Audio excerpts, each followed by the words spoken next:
Sir recording कर लें। जी। अच्छा, ये मेरे पास अब टी शर्ट है। अब इसके अंदर वही मैंने पैटर्न लेके आना है। ठीक, अब मैंने टी शर्ट को बनाया, टॉप स्टिचेस दिए जिस तरह पहले मैंने स्टिचेस दिए।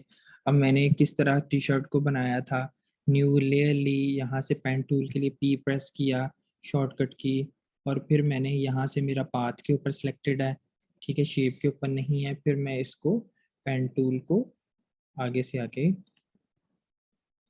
क्लिक करता रहूंगा। अगर मुझे इसी तरह क्लिक करते करते इसके नीचे से देखना है ना, अब मैं शिफ्ट को, ये सॉरी स्पेस बड़ा सा जो बटन है स्पेस बार पे क्लिक करके रखूंगा, मेरे पास ये पेन है वो हैंड में कन्वर्ट हो जाएगा। फिर मैं इसको ऐसे एरिया को मूव कर दूंगा। अगर मैं वैसे पेन के साथ यहाँ पे आ जाऊंगा तो ये इस तरह इसने सर पॉइंट ये लगा दोबारा देगा। कीजिए। ठीक है, ये वहां पे क्लिक कर देगा। अगर बाजू का ये होता है पेन तो हाथ जान ही नहीं छोड़ना, मैंने नीचे जाना था, कंट्रोल जी मैं प्रेस करके बैक आता हूँ। अगर मैंने नीचे से काम करना है, ये जो लैपटॉप कंप्यूटर के ऊपर कीपैड जो है उसके ऊपर सबसे बड़ा जो बटन स्पेस बार है उसको दबा के रखता हूँ, और इसको मैं ऊपर की तरफ अपनी मर्जी से लेफ्ट राइट ड्रैग कर लेता हूँ। यहाँ से मुझे रुकना है तो मैं स्पेस से हाथ उठा लूंगा तो पेन टूल आजाद हो जाएगा। ठीक है, अब मैं इसी तरह क्लिक करता रहूंगा। यहाँ पे क्लिक किया, मुझे अगर यहाँ से कर्व अंदर को देनी है, थोड़ा सा अंदर को कर्व दे देता हूँ। ठीक है, और मुझे अगर यहाँ पे काम करना है तो मैं आल्ट प्रेस करके यहाँ से थोड़ी सी कर्व को अपनी मर्जी से रोटेट कर लेता हूँ। आल्ट को नहीं मैं छोड़ रहा, यस आल्ट को जैसे पकड़ा हुआ है, और वो एरो की जो शेप है आपको नजर आ रही है कि वो चेंज हो गई है, मतलब पेन की शेप चेंज हो गई है। आर्ट को फिर मैंने प्रेस करके उस पॉइंट पे आया तो शेप चेंज हो गई।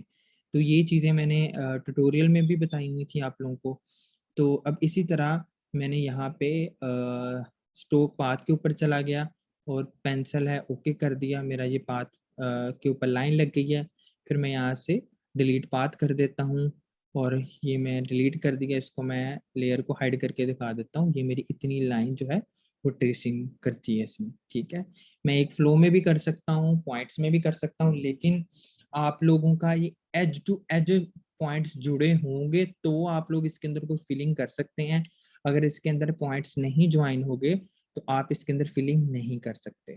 ठीक है, तो अब मैं मैजिक वैन टूल से जस्ट स्लीव के अंदर वो लेना चाह रहा हूँ, और क्योंकि sleeve edge to edge join है तो यहाँ इस एक स्लीव के अंदर मैं वही पैटर्न को फिल करके दिखाता हूँ। शिफ्ट बैक स्पेस, कुछ भी नहीं किया, यहाँ से पैटर्न जो फिल करना है, ये फ्लावर वाली रिपीट थी, ये क्लिक कर दी, ओके कर दिया। ये देखें उसने इतना एरिया मेरा सिलेक्ट कर दिया जितने एरिया के अंदर रिपीट आ रही थी, क्योंकि मुझे रिपीट और छोटी चाहिए थी तो मेरी प्रॉपरली इसके अंदर आनी थी पेज के लिहाज से। अब मैं या फिर क्या करता हूँ, कंट्रोल जी प्रेस किया, कंट्रोल डी से डी सिलेक्ट कर दिया। शर्ट को थोड़ा सा मैं एक मिनट तो स्टूडेंट्स को ऐड कर दूँ। इस शर्ट का साइज मैं बड़ा कर लेता हूँ, कंट्रोल टी से शर्ट का साइज बड़ा करके आप लोगों को दिखा देता हूँ। फ्रंट ये अकेला ले लेते हैं,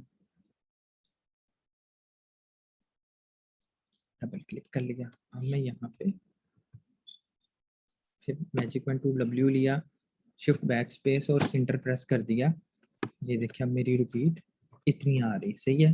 मैंने स्लीव के ऊपर ही रिपीट लगानी थी, जितनी मैंने रिपीट जिस फॉर्म में जिस डिजाइन में सिलेक्ट करके रखी होगी रिपीट, उसी रिपीट के मुताबिक इधर आएगी। अब इस स्लीव में, ये जो स्लीव है इसमें शिफ्ट बैक स्पेस, जो रिपीट मैंने लगाई थी, सॉरी पैटर्न ऑलरेडी सिलेक्टेड है, यहाँ से ये पैटर्न वाली रिपीट थी, इस पे क्लिक करता हूँ और ये स्लीव के अंदर वो पैटर्न की रिपीट लग गई। कंट्रोल डी से डी सिलेक्ट किया, फिर मैं इसमें ये फ्रंट बॉडी है यहाँ पे रिपीट फ्लावर की दोबारा लगा के दिखा देता हूँ। शिफ्ट बैक स्पेस, यहाँ से फ्लावर की ऑप्शंस पे क्लिक किया और मैंने ये ओके कर दिया। ये मेरी यहाँ पे रिपीट लग गई। जो मेरा कोई भी अगर मेरा प्रिंट होगा, मैंने शर्ट के अंदर फिल करना है तो ऐसे फिल कर लूंगा। कंट्रोल जी दोबारा, आपको एक और ऑप्शन बताता हूँ, कंट्रोल डी, यहाँ पे मैंने सिर्फ न्यू लेयर ली, रेक्टेंगल टूल लिया, मुझे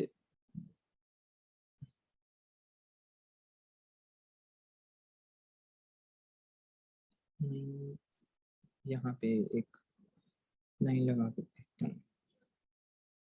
ये सिलेक्शन ली इतनी,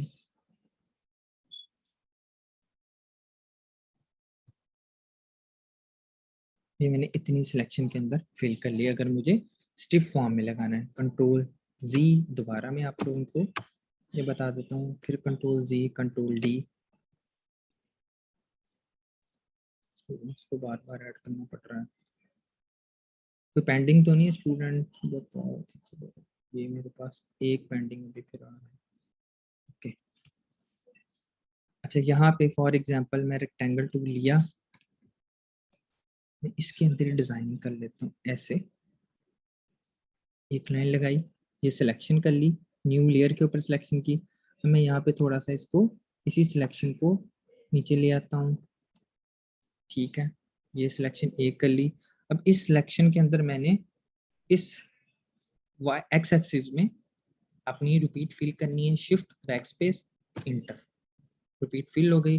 अब इतनी स्पेस छोड़नी है मैंने, ये इतने में फिल करनी, repeat shift backspace inter, वो मेरी रिपीट यहाँ पे लग गई। अब मुझे यहाँ पे इसके अंदर चेक फिल करना है। ये मैं इतना बुरा सा डिजाइन इसलिए बना रहा हूँ कि आप लोग अपनी मर्जी से कोई डिजाइन इसके अंदर फिल कर सकते हैं। मकसद ये है कि आप लोगों को समझ आ जानी चाहिए कि हमने काम किस तरह से इसके अंदर करना है। शिफ्ट बैक स्पेस मैंने किया और यहाँ से मैं पैटर्न, पैटर्न तो ऑलरेडी सिलेक्टेड है, ये वाला पैटर्न जो है मैं फिल कर देता हूँ, कंट्रोल डी कर दिया। ठीक है, ये देखें इस तरह से मैं पूरे का पूरा पैटर्न फिल कर लूंगा। सही है। अब जो मेरा एरिया से, अब मैजिक वैन टूल, इससे देखें मैं रेक्टेंगल टूल से भी सिलेक्शन ले रहा हूँ, मैजिक वैन टूल से भी ले लें, चाहे पेन टूल से सिलेक्शन बना लें। फॉर एग्जांपल लेसो टूल है, लेसो टूल से मैं रैंडमली कोई एब्स्ट्रैक्ट फॉर्म में ये कोई शेप बना देता हूँ। शिफ्ट न्यू लेयर के अंदर मुझे फिल करना चाहिए, शिफ्ट बैक स्पेस इंटर किया, कंट्रोल डी, उसी रैंडमली शेप के अंदर इसने फिल कर दिया। ठीक हो गया। आप इसी तरह आप लोग जो भी कोई शर्ट, कोई भी डिजाइन बनाएंगे, उसके अंदर आप लोग इस तरह से अपने प्रिंट्स को, कोई चेक को फिल कर सकते हैं। ठीक है, यहाँ तक का कोई किसी का सवाल हो तो मेरे से पूछें।